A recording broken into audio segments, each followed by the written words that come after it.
কেমন ভালোবাসতে হবে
একটু মন দিয়ে শুনবেন। কাবা শরীফের সমস্ত চুপ করো মনা, চুপ কর। মায়ের দোয়ার কত পাওয়ার দেখেন। কাবা শরীফের সমস্ত ইমাম পরিষ্কার, কিন্তু একটা ইমাম কালো। সেই ইমামটার নাম হচ্ছে ইমাম আল কালবানি। ছোটবেলায় খুব দুষ্টু ছিল। তার মা একদিন ডেকে বলছে, কালবানি তুই এত বদমাশ কেন, এত দুষ্টু কেন? আল্লাহ তোরে কাবার ইমাম বানাক। জাস্ট রাগ করে বলেছিল, আল্লাহ তোরে কাবার ইমাম বানাক।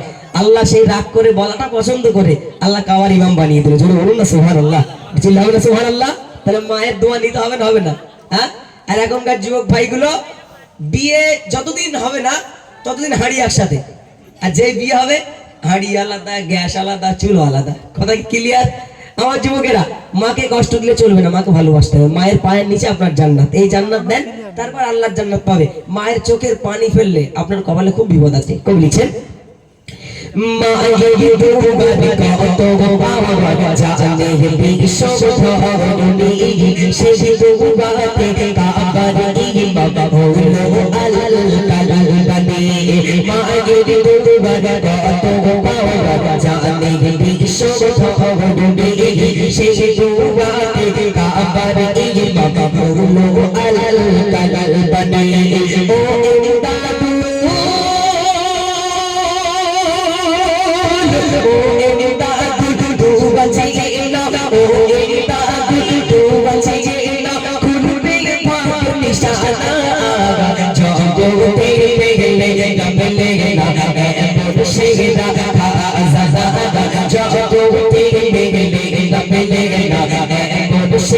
খাজানা মায়ের বিপদ এত আপদ মায়ের বিপদ এত আপদ ভাগ্নি আর হবে না জগতে পেলে না এমন সেরা খাজানা জগতে পেলে না এমন সেরা খাজানা এমন সেরা খাজানা।